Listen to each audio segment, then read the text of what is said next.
Hi, my name is Jordan. I am a special education teacher from the UK.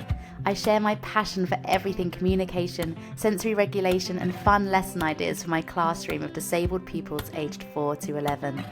Each week, I am joined by experts in the field, answering your questions and sharing our knowledge and experience working alongside our beautiful young people. Let's get started. Hello everybody and welcome back to the Sensory Classroom podcast. Today I am joined by Dale, who is the CEO of Connecting Steps, or B Squared. It's the assessment software that I have used for the last 15 years in my special education teaching journey. So I thought it was really important that we get him on today to explain a little bit more about assessment. Hello Dale. Hello. I did not know you've been using it for that long. Yeah, so that's kind of one of my first questions actually. How long have you been going? So we've been going as a company. We started in 97, paper format.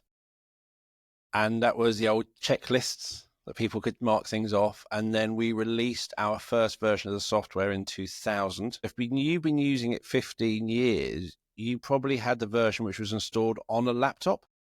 Yeah, it would have been. Yeah, it was 2008 or 9, maybe even. Yeah. So that's the thing. I think some of our competitors have been pretty stationary.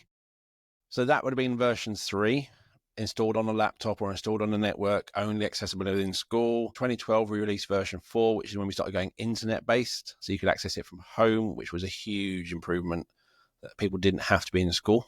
And also some schools had a B Squared laptop, which used to get passed around. So who's got the B Squared laptop? And then we released version 5 3 or 4 years ago. Can't quite remember. It's been a blast since then. But that has really just, the focus of version 5 is making it faster and easier. So let's strip it back. People are thinking, what? What's B Squared? What is this? What is this maths talk? In your own words, what is, I mean, big question, but what is B Squared?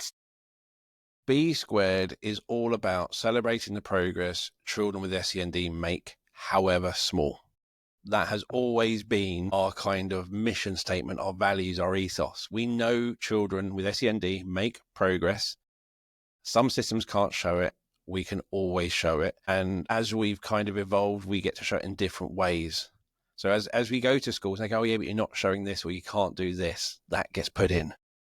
So that's been our thing. It's about showing that progress. Yeah, that's something I've always noticed, that what I've worked with a huge range of learners aged 2 to 19, all sorts of diagnosis, all sorts of abilities, right from early tracking and, subconscious movements, really is eye movements, yawning, reaching, those kind of things, to people that are readying for their GCSEs. And I've had it useful for all of those kind of children because of those small steps, because you can show the progress and break it down really to, what does maths look like for a child that is working at 3 months but is actually 11? What does it look like? What does money look like for them? Well, it certainly doesn't look like coins, right? But it can look like making choices. It can look like interaction and those kind of things. And I think that's where B Squared comes into its own, doesn't it? It is. And I think because we don't just have this is B Squared, this is one flavor and one option, because we have so many frameworks based on ages, based on abilities, going, as you said, early years, birth. We have engagement model stuff all the way through to our steps for life, which is employability skills, independent living skills, all the functional skills, all that. It covers the whole range and everything in between. That it's not you're trying to fit your child into our system. It's we always talk about our system fits the child, you're not trying to get that child into a box which is the best fit for them, even though it doesn't really fit. We don't want to be like that. We want to be able to go, actually, this really works for your children. And it's definitely not a one size fits all. It's the software work for different children in different ways. Overall, the system is the same, but it's the content within each framework which really differentiates each framework. I've definitely found that even in my own room, I've got 10 learners and I use 2 of your frameworks within my one classroom. And because it is one umbrella system, that still is okay. That still works really well. It's still one website. It still looks the same. I just select a different framework. Actually, no, I don't even select a different framework. When I click the child, that framework suitable for them is already linked to them. And they're the boxes and they're the statements that I use for that child, and they can work through it that way. I've also got some overlappy children that are in between two frameworks because, as we know, our children are incredibly spiky, and in some areas, often PE or gross motor skills, they are more able, and maybe in social interaction or independence, maybe they are less able. You can kind of span across a couple of frameworks as well. So again, that's working really well because our children, like you say, don't fit the mold. So we need the assessment tool we use to be squishy, don't we? And that you mentioned the word spiky profile, which comes up in our conversation with our schools a lot because they know their children have spiky profiles, not just their children with autism, but a wide range of children have that spiky profile. But what happens is they're limited by the kind of the weakest area, the bit where they're struggling. That's their assessment level. They just have to work a level at a time. And we always say to every school, work across multiple levels in our system. If the child is already working across multiple levels, that decision was made by the child and what they're doing, not you assessing. And by assessing just one level at a time, you're missing out and not celebrating what they can do. You need to be able to really show that, yes, they're struggling with, let's say, typical autism, struggling with comprehension, but their decoding is really good. And you don't want to be ignoring that decoding because they're struggling with the comprehension. You still want to be pushing that decoding on and celebrating that progress they're making with the decoding while you're really supporting and working on that comprehension. That's a great question because that's something I often struggle with is when I've still got that they can't quite meet these social kind of bits of this target or this statement, but actually they're way advanced in maybe their expressive language, for example, in other areas. Maybe they are really great at typing or something. What percentage would you use when you're asked to show progress? Would you literally put both? What would you do?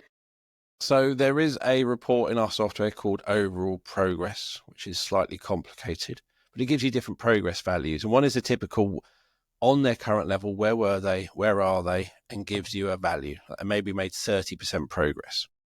The next one is what we call non-linear progress, which is that progress across multiple levels. And it will give you a single value of actually, although they made 20% on their current level, actually they made 50% over 3 levels. That's really helpful because, yeah, like I say, people love numbers, especially when you're reviewing IEP targets or your EHCP targets. They love a percentage, they love a level, and it's really tricky to do. So if your website and your software is able to give us that number that is so desired and so needed in order to access the support they need, then that's awesome, isn't it? And then we can go on doing our jobs on the ground rather than worrying about assessing and how we're going to do that. And it really helps people see when you see they just made 20% on their current level, but they've made 50% over 3 levels. It helps them see that actually by just working on one level, you're not celebrating all their progress. You're kind of ignoring the stuff because it's not in the right box. Yeah, and also it stops that linear, like always reaching higher, higher, higher, which I feel like mainstream schools get stuck in. Right? You've read those books, now let's move on. Well, actually, I was quite enjoying that series of books. Nope, you're beyond that now. You need to choose this one. It's not linear, whereas actually it's more broadens those skills. It really enriches, builds a really strong foundation. Whilst you're still working on those higher skills, you're building on that foundation of these fundamental like foundation skills, aren't you, at the same time? And you can prove that through the assessment data you've got as well, can't you? Rather than only getting the congratulations and the seeing the success by pulling the children upwards. And there's also a danger if you are doing that with a reading that once they kind of get that grip, we move on. It's like the main part, I think, with reading is we want them to enjoy it. You don't want them to be constantly struggling or you just actually, just finish that series of books, get that enjoyment out of it. See what actually, as you read further, what more will you get out of it as you're starting to read between the lines, as you know more about that character. What are you seeing? What are you inferring differently? And then move on rather than, we've got to push you on. We need progress. Yeah, it's a really unfortunate place to be, isn't it? I remember my mum was in mainstream training whilst I was in my SEN training at the same time, weirdly. We trained to be teachers at the same time. And she would always say, oh, my level 4 child, my level 3 child. I used to hate it. I used to wince and just think, oh my God, like you're literally using their levels as their name. It just feels so impersonal. And I was always really proud that I didn't know my children's levels, but I knew their pet's name and their dad's favourite football team and their special interest, all the characters. And I used to praise myself for that. And I still do 15 years on. But B squared's there. If I do need to know their level, I can just look it up.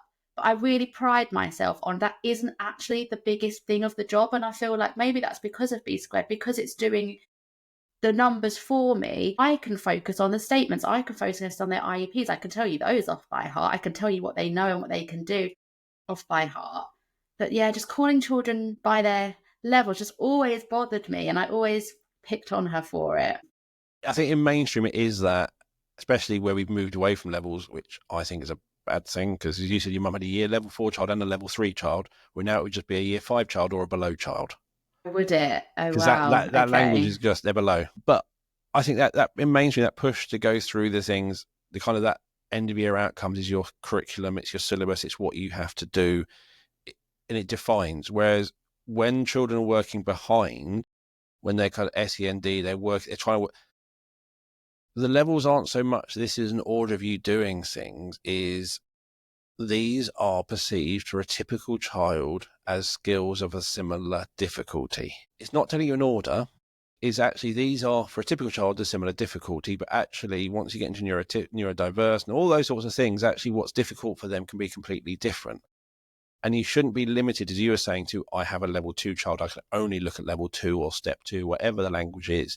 You know the child, you assess where they are, you think about their next steps based on them, not what a piece of software is telling you.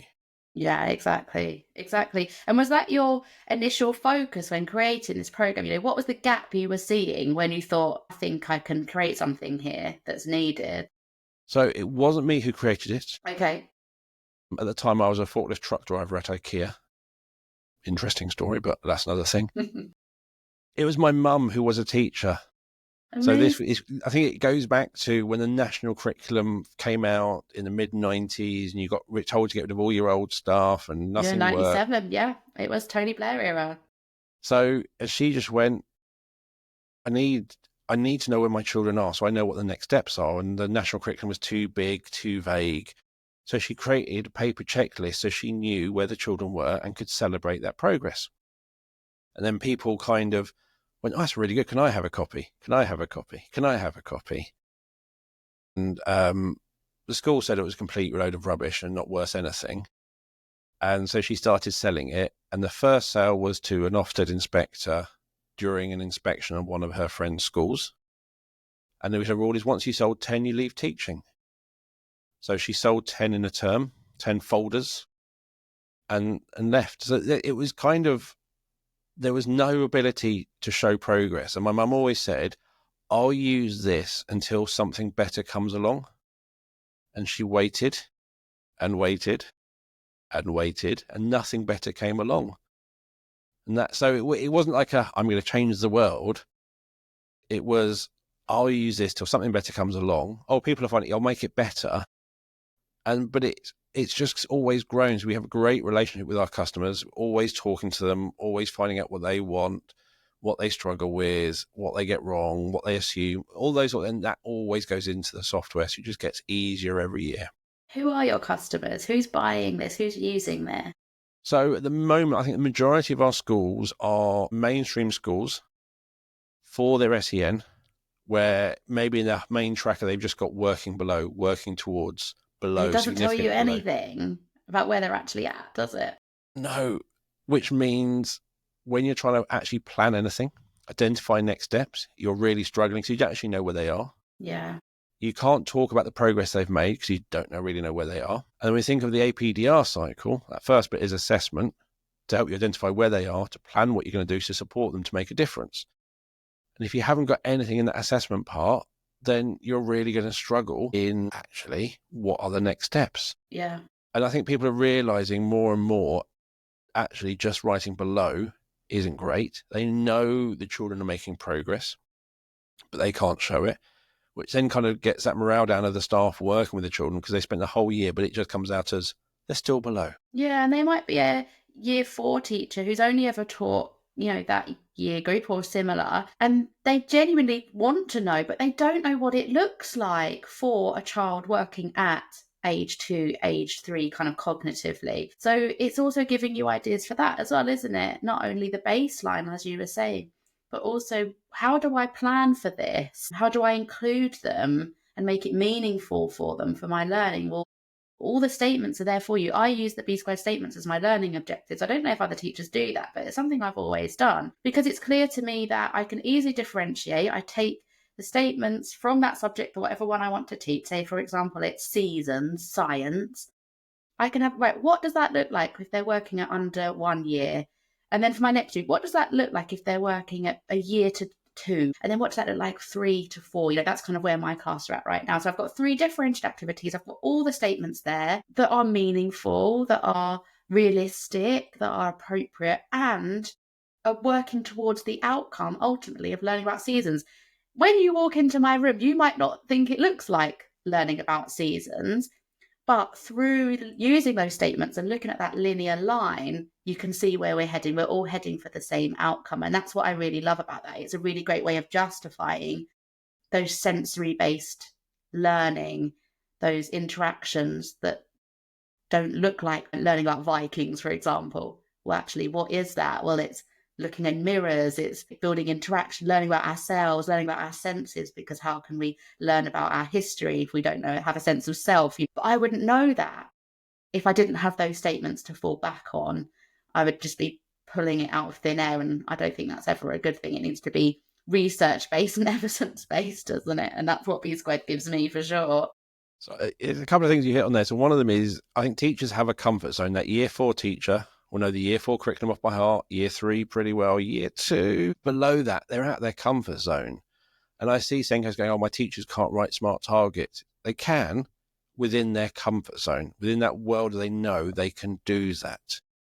So having that framework that actually year 4 teacher, you've got a child working at 18 months. This is what 18 months looks like developmentally. These are the next steps. This is what you should be working towards. It really helps. With our content, we really focus on the skills, not the knowledge. So science is the only one which kind of doesn't do that. I'll get to that in a second. But we really focus on with reading, writing, all that stuff, geography, history, all the subjects we do, we look at the skills. So it doesn't matter what curriculum you're doing. So you could have a child working at year 1 and year 6, but they can do that year 6 curriculum at the year 1 level rather than, and I know some schools, especially in science, they think a child's working at year 2, I need to do year 2 science with them because when I look at year 2 science, it's telling me to do this. So the rest of the class will do this because it's year 6 and they're doing space, I think, is year 6. But their year 2, so we'll do a completely different topic. Yeah, we'll do light. Yeah. Whereas we've differentiated every topic down to the bottom of primary steps, which is 18 months developmentally. So it doesn't matter where they're working, that year 6 child working at year 1 can still do earth and space. And that's inclusion, isn't it? And it also supports the teaching assistant because so often, especially when you move up the school to year 6, the TA becomes so crucial. They are the teacher for these SEN children because it's so separate. The gap is so wide that you need to rely on your support staff so heavily for that teaching. Well, with these statements, it's providing them the skills and the outcomes they need and the progress statements that they need in order to know next steps. Where are they at? What does it look like for this child? Which really, really helps, doesn't it? And gives them confidence, gives them that backing that they need in order to do their job. And it gives them a voice because when you've got a saying, if you go back to the old levels, you had the big level descriptors and it's like, which one of these paragraphs best fit this child? Even 3 teachers come up with 3 different answers. It's a big decision. There's lots of nuances. But when you split that down into lots of statements, you can say, yes, they can do that. Yes, they can do that. We're working on that. He's doing that. When the TA can start saying that, they're part of that conversation. But you're upskilling them. You're giving them a voice. You're helping them see these are things we're looking out for. This is what we're hoping to achieve. But actually, if you see any of these as well, or see an opportunity to drop that in, go for it. Because that's actually one of his targets as well. Absolutely. And it helps the conversation when they're talking back to the teacher. They've got a framework to have those conversations around what happened in the lesson, where the progress was, where they're struggling. It makes that so much more rich. So we're using B squared for learn objectives. We're using B squared for our assessment. We're using B squared to add levels to EHCP and IEPs. Apparently, when you can use B squared to write reports, I've got a meeting about that in half an hour. That's exciting. Do you want to tell us a bit about that? Because I feel like this is coming out in April. So I feel like now's the time to share that with teachers. Can you help us write our reports? Yes, yes. We added in AI a couple of years ago. We had one of these really random, I wonder if we could do that. And we talked to one of the developers, and he literally a week later went, have a play with this. And at the moment, we haven't moved on from it because it just is so simple. It works so well. So what you can do is in connecting steps, you've done your assessments. You've got all the things you've marked green, which means achieved independently. You've got yellows and oranges when they're working towards it. Kind of maybe it's different levels of support or levels of engagement. But when you have those greens, what you can do is you can select a number of those greens. So these are the key achievements that this child's achieved this year. And then in the top right, there's a little brain icon. You click on that brain icon and you want to summarize the key achievements to the child or the parents. And you can also translate it into 40 different languages. So if the parent's home language is not English, they're Ukrainian or wherever, it will give you an English version and a Ukrainian version. And it takes your key statements, so it's ones you've chosen about that child, so it's still very, very personal, but it does that really boring part of writing it into lovely sentences with correct he's and she's and all that stuff. It does all of that for you. It generates that, you copy to clipboard and paste it into your report. Great. And then you can personalize it and add little bits, add photos and all things. And we're going to be adding photos when we do our reports from Eversense, which is another one of your programs. It's very linked, actually, is it? It's kind of like a sister to B squared, I would say. And do you want to explain a little bit about Eversense? So Eversense has been around for 8 years about now, but it's really took off. I think last year we did our new version.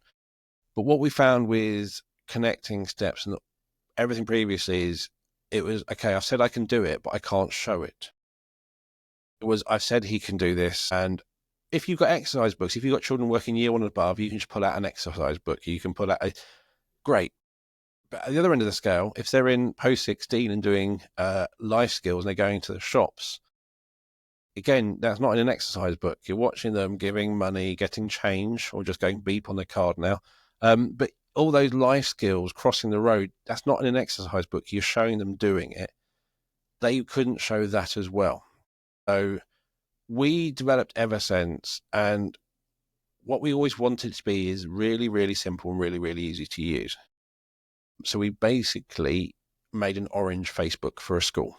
Yeah, it does feel like social media. It does. It feels like safe social media. Because so many systems have taken that approach on Teams, things like that. We get it, we understand it, but it's a really flexible system. I think some systems are child by child. In Eversense, you could have the whole school in a feed, or you could have just your class, but you see all the input from the different TAs, the teachers, the PE teacher, the speech and language therapist, everyone can feed, so you get a really nice holistic view of all the things going on with that child. But you can filter it in lots of ways. You can look across the whole school and go, right, how are we supporting communication interaction across the whole school? And it would just filter. And it's one of the things that if you had paper, and the reason we created Eversense is my child was in a nursery, or no, childminder, and she gave us the paper-based early learning journal. And I went, oh my God, thank you, this is amazing. It's lovely to see the photos, isn't it? It's lovely. And she went, no, that's mine. You can look at it for the weekend. She went, if Ofsted come, I have to have this. And I was just like, and there were so many amazing little observations written on Post-it notes, like the conversation. She said, what did Daddy do this weekend while she's at the park? And she most random stuff. And it was just so lovely. And I wish we had that as a permanent record. And it was like, if this was on software, I could have printed 2 copies. Yeah. Yeah, exactly. And it doesn't get lost. It doesn't get damaged. It doesn't take long to do as well. Let's talk about that. Like teacher time is so precious. I couldn't do half the things that I do in my classroom if it wasn't for the use of using the software. Yeah, it's as simple as the kids are doing something. You take a photo of it or a video or a few photos or videos. You upload it as if you would to a Facebook page, and then you can link it. You can write a little statement about it like you would with a caption on Facebook.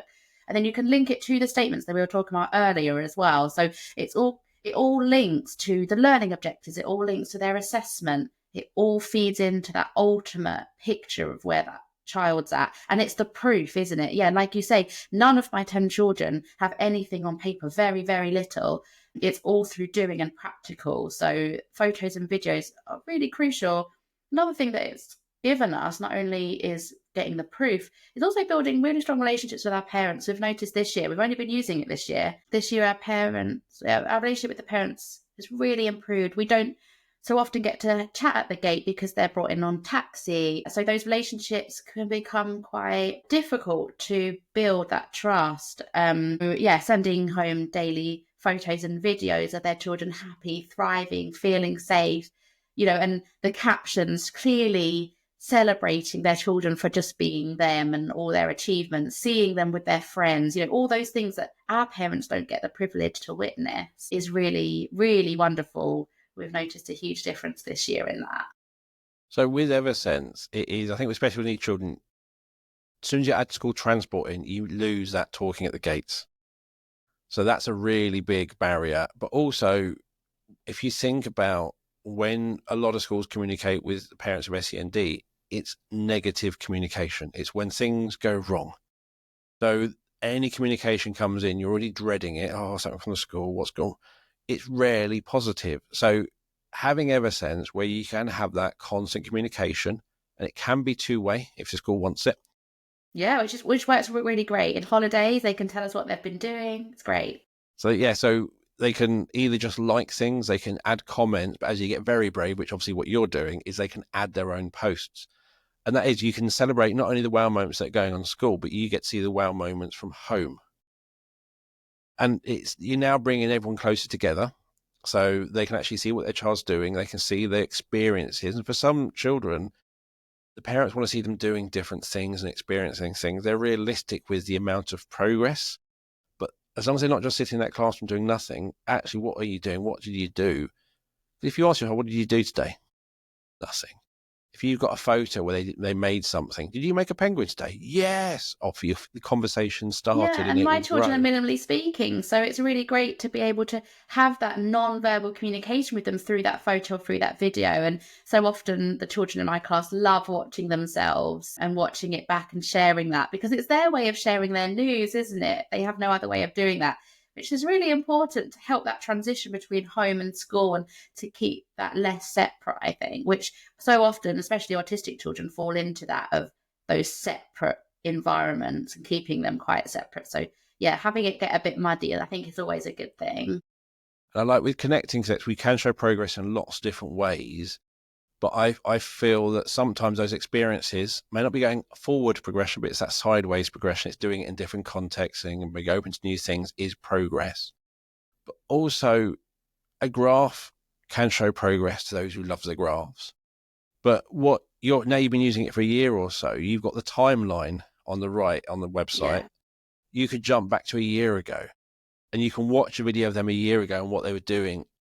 And sometimes that is the most effective way of showing progress. Somebody who might not be feeling great about their writing or what they're creating, going, all right, hang on, let's look at what you've created here. Now look at what you created a year ago. Can you see the difference? And you can talk about the differences, and it helps them see how far they've come, Yeah.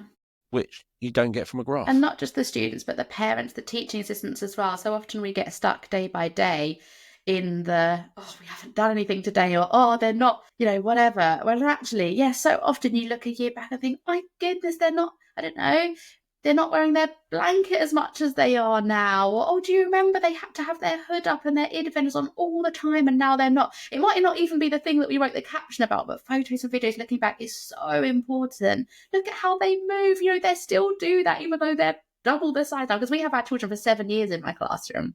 So we can, in 6 years, we'll be going back 7 years on Eversense. And I just know the difference is going to be huge and we're going to really be celebrating their journey with us, which, is so exciting to do through photos and videos. So much more, meaningful. It's clearer when you see through a video. And also as a teacher as well, because I don't do all of the teaching in my room, I do rely on my support staff to do a lot of those interventions. So I can't be there for all of them. So when I'm looking at Eversense at the end of the day, I can have a really clear picture of where they're at, what they did, what support they needed, what scaffold they needed. Do we need to repeat that activity? Do we need to move that on? And it really informs my planning. Whereas sometimes if I just ask the teaching assistant or read the notes, it's not as clear as to what that activity really did involve. And the video can't lie. No, I love video for that. And what you can do is, as a teacher, you can edit their posts if there's TAs. Yeah. So you can go in and go, actually, because I'm thinking about something else, it also means this. Therefore, you can then link it to the assessment points in connecting steps. And if you want, you can then assess. So you don't even have to go into connecting steps. You Yeah, can that's new, do, isn't it? That yes, excited me because, yeah, it felt like two jobs. You felt like you had to do it on the app and then you did it on the computer. Whereas now you just do the job once, which is very exciting. I always like doing a job once. there's so many things we do are about that. So you talked about children on different frameworks, those overlappers. But if a skill appears in one framework and another, or it appears in, let's say, spoken language and PSHE with the social and communication side of it, if I fill it in one place, it gets filled in everywhere it appears. So as you transition one framework to the next, as they move, stuff is Do you know filled what? I in. think that might be my favourite thing because it saves so much time. So often, especially for our emerging learners that are working at that 18-month kind of level, so much is cross curricular. You know, who's to say that if you're working on engagement, it's not communication or vice versa, for example? Yeah, so ticking off that one box in one then ticks off all the same statements across all of the different areas, the areas of learning that they're working on. Great. That is so helpful to me to see that because it is so cross curricular. And where we have like special schools where they're using us for every child, and they have things like the engagement model, our progression steps, our autism progress, and our communication interaction frameworks, they all overlap hugely. There's communication in autism, there's communication in the national curriculum, there's everywhere. Whoever fills it in, it overlaps everyone. So if the speech and language therapist is working on something, they feel something, that's going to affect the engagement model, it's going to impact the progression steps. So each person is looking at that child through their lens, through that framework, but it's impacting everyone. So you're getting that holistic view, that much bigger picture of that child, rather than everyone working in isolation and not sharing what they've been working on and not seeing the impact. It's all done for you. Yeah, and then parents as well can add those photos, can't they? And kind of put in their impact from home as well, because often in different environments, they can do different things. So that's really, really crucial too. I'm mentioning parents, I meant to say something earlier. You talked about when you're kind of using it for 7 years. A nice Mm. little feature you'll find at that point is when kind of children are leaving your school, or at any point, but more when they're leaving the school, when the parents log in, there is a download all evidence button. So they can download a zip file of all those photos and videos that you've shared with them. That would be amazing. So, At because the that's the thing, I've got moment, so many memories. yeah, that's it. Do you know what would be really lovely? If you could work this out in the next 6 years before my kids leave, if there could be an AI way of auto editing to music and create a little levers video of all the evidence that we've had for the last 7 years. If you could work on that, Dale, that'd be fantastic. And would you also like me to throw in a photo book as well? Yeah, if they could buy a photo book, yeah, great. You can keep the profit. One of those things, I think, with AI coming on the speed it's doing, I think those are quite plausible. Exciting. I think it'll be a case of you going through all the photos, starring them, and then going, I want it this long, off you go. But it's one of those things, it's a really nice thing. Facebook do them, Apple do them, we get the Spotify wrap. Yeah, that's exactly it. That's kind of what I'm thinking. Yeah, like a You want an wrap Eversense wrap. yeah. I think that's on the horizon. But it sounds kind of, we're joking about it, but it's really serious, because it is about celebrating what they do. And I think especially in a mainstream setting where very often these children aren't at the top of the assembly list, they're not included, they're not No, we had two leavers this year that didn't get their assembly in my school.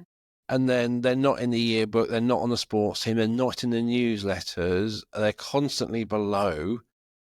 Yeah, actually they are having an amazing time. They are progressing, they are happy, they are joyful, they are enjoying school, hopefully. Yeah, there's so Let's much to celebrate. celebrate. Let's celebrate, however small, we want to celebrate it. Yeah, because it's huge. It's small but huge, isn't it? Yeah, and the parents and the children deserve that celebration. So yeah, if you could work on that, I'll be the first to use it. I'm going to go talk to John after this. Amazing. I expect a little Sponsored by Sensory Class. Talking about developments on the horizon, though, seriously, what are you working on? Because I know you're always thinking and developing and exploring other avenues.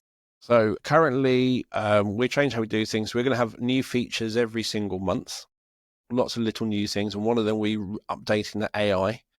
So you can adjust the text. You can set whether or not you're going to be happy about the amount of progress, happy with their effort. I was always a child who made outstanding progress with minimal effort. But also your kind of tone, we got to work in it. And then if you adjust that text, you can adjust it, and then we do the translation. So we just want to tweak the AI to make it even better. Big things we're working on at the moment, we don't synchronize with MISs.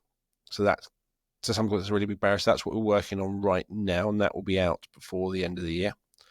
The next bit we're doing is trust level data. So where we use across multiple schools, they can get that overview of all the data across their trust for their SEND children. And what we always do, the way we always write things and think about things, is we want to make sure it's always done in a positive way. So the language in the system would always be about supportive, not smashing someone over the head with a hammer because they've not done good enough. Yeah. Change that to how can we support them? Amazing. So it's making sure it's trying to be doing it in a supportive way. So they're the two things we're working on this year. Once we finish that, a bit that everyone gets excited about when I mention it is going to be our planning and provision mapping module. Hey. Because at the moment you've got lots of stuff you're working on, but you haven't you can't organize it into, this is our plan, this is what we're working on, this is what we want to do for their EHCP. So lots of schools love that actually we can have that list of things to work on, whether it's a curriculum plan or an annual kind of that EHCP annual review, kind of this is what we're working on this year. And when we do that, you'll be able to add in your own statements. That's great. So this is for B Squared, or is it evidence as well? It'll be in both. Yeah, so that's you kind of create the really plan great. In the connecting steps part with these are skills that are in B Squared, and you pull them in like creating a playlist in Spotify. But when you've got stuff missing, you'll be able to type those in. That's great. That would be really helpful for their IEP targets, because sometimes they are just personal ones. They're not as generic. That is honestly the only thing that I think is missing from Eversense is that opportunity to add those personal IEP targets to work on. But how we go around that now is we just put IEP, write the target in the caption, and then there's a little IEP button that you can tick that puts it in the IEP box. And it does the same job. We are doing it that way, but yeah, even better if you can make it official. So it will be official, and when you can then go, once you've created it, you'll be able to assess it as if it was an assessment page. You'll have all your targets on a page, which means in Eversense, you can link the evidence to that target. And then you can say, right, print off all the evidence linked to this plan. Yeah. And it's going to give you just that evidence for that plan, and we can track progress. And also, for your children, it's not a case of when you pick an assessment point that you want them to master it. It might be you just want them to do it with less support. Maybe they're doing full-on physical hand-over-hand support, and you maybe want to get to verbal prompting by the end of the year. So it's not that they want it to be achieved. Actually, we want them to get to gaining skills and understanding or interaction. Yeah, That's or just exposure sometimes. We just need to prove that we're exposing them to certain things, and that can be it. These are all predictions, aren't they? How you'll be next year. Sometimes they completely blow it out the water, and I've had some children go up 3 levels in a year, and other children have very much stayed at the same level. But like you say, we're broadening those skills, we're broadening that exposure to those opportunities and adding scaffolding and all of those kind of things in order to achieve it. Yeah, I mean, that is SEND assessment, isn't it? Ultimately. Yeah, because I find that we do the academic stuff really well, especially in like main. We do English and maths. There is lots of other stuff. There's the whole EHCP, 4 broad areas need. Are you even thinking about that? No. So it's taken us time to get there because we want to do it right, and we're trying to get everything lined up ready for it. So the provision mapping, we do the CRAN. They can bring that provision mapping and loads of stuff around that. But then what we want to, and every time I talk to schools, none of them really do it, is for your children across all those EHCPs this year, how did they do across the 4 broad areas of need? Is there a pattern? And most people go, don't know, never thought about it. Is it you're always missing the communication interaction targets? Is it always missing this? Yeah, because then that's not a pupil thing, is it? That's a provision thing, setting thing. And one of the ones I've always said that maybe people who say the communication interaction fails is not because of what the professional's doing, but the communication around what the professional's doing. So you might have a speech and language therapist come in, child leaves your class, goes and works with them, then comes back an hour later and the speech and language person's gone. You don't know what was worked on. You've got no information. A term or year later, you find out what was worked on. You're like, ah. But They what did do happens that. Yeah. if that speech and language therapist just records a little selfie video in Eversense? Today we worked on this. Please can you give opportunities to practice this, because that would really help. You watch that when it makes sense to you. Like you said, you review at the end of the day. The parents could watch it. You can then spend the next week giving those opportunities. And now that speech and language therapist's impact is so much more. They haven't changed anything. They've just communicated what you're doing and you're given the opportunity to practice, or it's embedding. And that has a huge impact. I think that's the ultimate thing, isn't it? It's remembering that all of this stuff, yes, it gives you the data. Yes, it gives you the assessment. Yes, it makes your life easier. Yes, it saves you time. But ultimately, what is assessment for? To improve It's to future learning, improve, improve isn't outcomes. it? It's to improve. So yes, it proves what you have done, but even more importantly, it improves what you're about to do. It informs what you're going to do. So if your assessment isn't doing that, if it is just meeting this jumping through hoops quota, it's just a waste of time, isn't it? It's just numbers on a spreadsheet if it doesn't actually change anything, if it doesn't actually inform you of anything. So yeah, that's where I would say look at this approach. Instead, it's far more practical. It works for you, it works around your children, and it ultimately is useful. If you are a mainstream school listening to this, I always ask when someone comes to, how do you know which children to use it with? And the first one is children you cannot show progress for in your mainstream tracker. And that generally is a number of children. Then the next one is you might be able to show progress, but it's not helping identify where they're not making progress. And that's the bit that sometimes they can show progress, or it looks like there's progress, but it's not helping the teacher plan those next steps. Because that whole point of assessment is to inform future learning. So if your assessment isn't informing anything for that child, you're just wasting everyone's time doing that assessment. Yeah.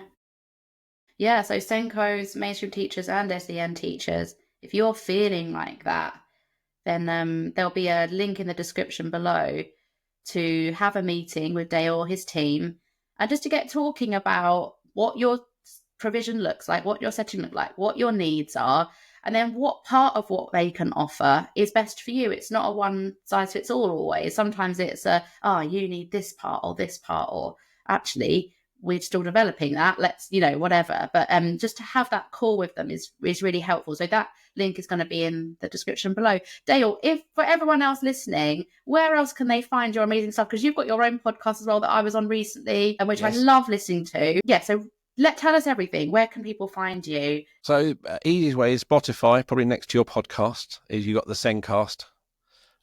We've now done 230 something episodes, and we've just gone over 400,000 downloads, which is phenomenal. And by the time this episode comes out, it will be 5 years old. But that again came from going into schools, hearing that feedback and going, you're helping us the assessment, but kind of not everyone gets SEN. We're really struggling to get people to understand and think about it. And there's no time or training. So it's always a Senko who goes to a conference. It's always, and it's miles away. So the rest of the school aren't getting that training. So we created that Zencast as we need to upskill every single teacher and every single school needs upskilling. And you get such great interviewees on there and really, really crucial, important conversations. And yeah, like you say, it's access to these, ultimate people in the SEN world. And you're hearing them. You're hearing you asking the questions that we want to ask them. And it's in your pocket, it's in your ears when you're on your run, when you're commuting to school. Yeah, it's really important. And you're giving us access to those people, ultimately. And it's the same people, if you go to TS show in London or the autism shows and you're at diversity shows, or even BET, some of the same speakers you could go see there are having that conversation. So I focus, it's not a formal lecture. No. It's much more friendlier. We bounce around like we have on this conversation. We bounce around all over the place, and everyone says, I'm really great. They have a question on their brain, and I seem to ask it. And it's free also, so it's so accessible. It can't be any more accessible. So yeah, definitely check out the Zencast, and check out the Zencast on social media as well for their updates on what's coming up. And then reach out to Dale if you're interested in the B Squared assessment staff in the description below. And what I will also say is we're not going to sell it to you. We're not going to pressure We you. don't need to. We will show you what it does. If it's not right, and we know it's not right, we will tell you. Yeah. And if it's not there yet, we'll tell you. We try to be really honest. We try to run the company and treat our customers that we want to be treated. So we're not going to sell you something that doesn't work.